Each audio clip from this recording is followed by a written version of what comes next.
कुछ नहीं किया। सुरक्षा बल कहां था? मैं आज सुबह ध्रुव राठी की वीडियो देख रही थी। मैंने पूरी वीडियो ध्यान से देखी, मैं कम देखती हूं। मैंने पूरी वीडियो देखी।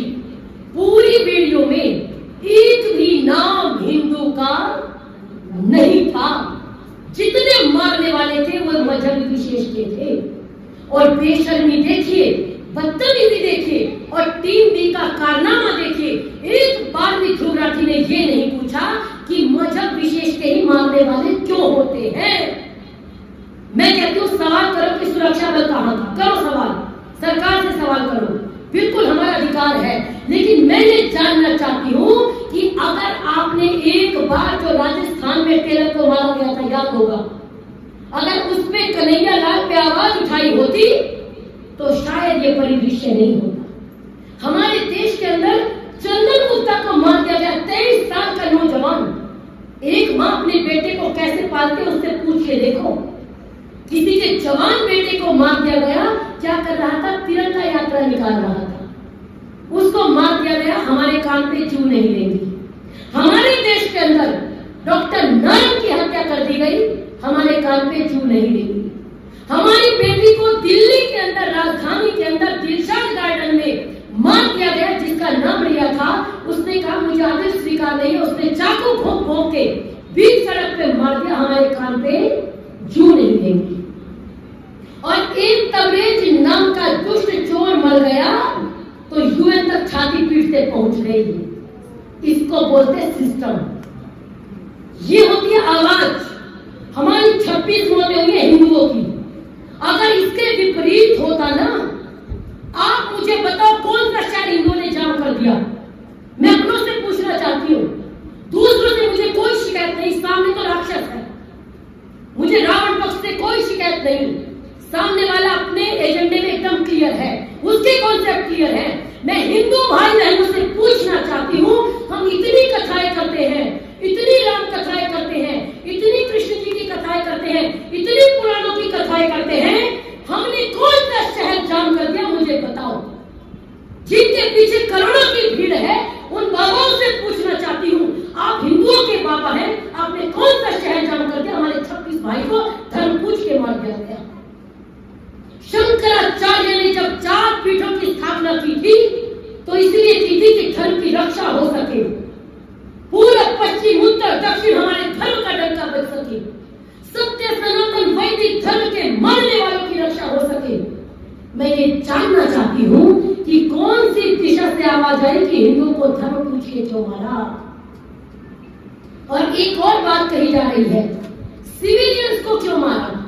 आपने सुना होगा ना, सिविलियंस को क्यों मारा, सिविलियंस को क्यों मारा? इसका मतलब आप आर्मी वालों को मार सकते हो। आर्मी वालों की तो जमीन बट रही है ना इनसे, आर्मी वालों को मार दो। आर्मी वालों की तो न्यूज भी नहीं बनती। अभी 20 साल का हमारा भाई जाकर शहीद हुआ है, बलिदान हुआ है देश पर, कश्मीर के अंदर। हमको नाम भी नहीं पता होगा, हम जानते भी नहीं है, क्योंकि आर्मी वाले तो रोज शहीद हो रहे हैं, हमको पता ही नहीं नाम उनके कितने हो गए। मुझे याद आती है हरिओम पवन की पंक्तियां, अपनी इस केसर घाटी को इतना लहू दे चुके हम।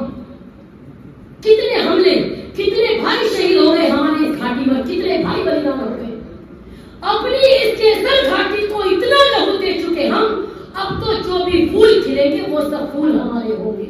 अब तो जो भी फूल खिलेंगे वो सब फूल हमारे होंगे।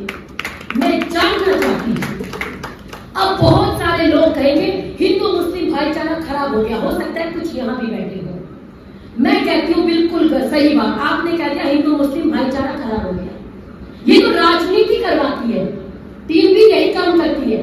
टीम इन्हें मार दिया, अब टीम भी उस रास्ते को समेटने आएगी। ये राजनीति करवाती है, भाजपा करवाती है या कांग्रेस करवाते हैं, एक दूसरे को ब्लेम करेंगे। मैं कहती हूँ अगर राजनीति करवाते हैं तो हिंदू ही क्यों मरता है? बंगाल में कौन मर रहा है जी? मुर्शिदाबाद में कौन मर रहा है? घरों में घुस के उनकी मूर्तियां तोड़ दी गई। अब विचार करो कैसे धर्म बचेगा, कैसे बचेगा देश? कितने दिन बचोगे? घर के अंदर घुस के उनकी मूर्तियां तोड़ दी गई। और एक कश्मीरी आदमी को मैं सुन रही थी, आदमी को क्या कहूं, जानवर को मैं सुन रही थी, वो पता है क्या बोला? बुरहान वानी आतंकवादी नहीं था, शब्दों पे ध्यान दीजिए। बुरहान वानी आतंकवादी नहीं था, वो शहीद था। और कैसे शहीद था, तुलना देखिए। वो शहीद ऐसे था जैसे इंडियन आर्मी अपने देश के लिए शहीद होती है, उसी प्रकार बुरहान वानी अपनी कौम के लिए शहीद हुआ। इसलिए बुरहान वानी तो सेनानी था, आतंकवादी नहीं था। जब मेरे माता पिता की सोच ये रहेगी तो बच्चे एटम बम होंगे कि नहीं होंगे? लोग कह रहे हैं लोकल कश्मीरी का हाथ नहीं था। हालांकि आज अखबार में 15 लोग चिन्हित किए गए हैं। अब मैं ये जानना चाहती हूं, आतंकवादी भारत में आए, आ गए, मान लीजिए आ सकते हैं, कुछ लोगों का ये काम है। जब भारत में आए उनको रखा कहां गया? उनको पनाह किसने दी?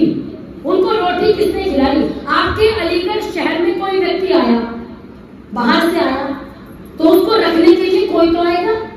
किसी ने तो घर में रहा होगा, सड़क पे तो सो नहीं गया। किसी ने तो पनाह दी है। जिसने पनाह दी है उनको चिन्हित करके अगर उठाया होता तो आज ये नौबत नहीं आती। आप विचार करके देखो, आर्मी, इतने आर्मी के जवान हमारे बलिदान हो जाते हैं, क्या वो किसी माँ के बेटे नहीं है? और जो 25 जो 26 हमारे भाई मरे हैं, अगर एक मैं कहती हूँ 10 को जय श्री राम बोल के मार दिया गया होता तो पूरा देश छोड़िए दुनिया ब्लॉक हो जाती। पूरी दुनिया में सब ब्लॉक हो जाता और केवल यही होता कि हिंदू आतंकवादी होता है, खुल के बोलते, मणिपुर में बोले। लेकिन जब यहाँ की बात आई तो कहते हैं आतंकवादियों का धर्म नहीं होता, धर्मनिरपेक्ष होते हैं। आप ये बताइए, और फिर क्या कह रहे हैं? बचाने वाले मुस्लिम थे। मेरा एक प्रश्न है, जब मारने वालों का धर्म नहीं होता तो बचाने वालों का कैसे हो जाता है? क्योंकि वो आपके एजेंडे में फिट होता है। ध्रुव राठी की इसलिए उदाहरण दे रही हूं क्योंकि हमारी बात आप नहीं मानोगे, हमको तो हिंदू आतंकवादी कहते हो, अपने की तो मानोगे। ध्रुव राठी ने आज 2 बालक बताए जो जाकर के पाकिस्तान में आतंकवादी गतिविधि में सम्मिलित हो गए और कश्मीर के थे। और जो ये अभी आ रहे हैं कश्मीरियत, मेहमान नवाजी, जो प्यार के शब्द बोल रहे हैं, आप अगर टॉप 10 आतंकवादी सर्च करो कश्मीर में किसने हिंसा फैलाई तो आपको समझ में आएगा वो सब कश्मीरी में पैदा हुए थे। बाद में वो आतंकवादी ग्रुप में शामिल हुए, लेकिन उनका जन्म कश्मीर का है। आप ये बताओ, जो सम्मिलित हो रहा है क्या उसका हाथ नहीं है?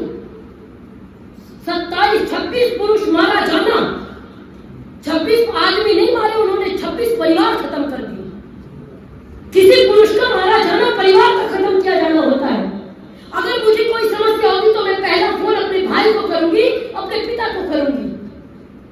और अगर परिवार के भाई और पिता को खत्म किया जा रहा है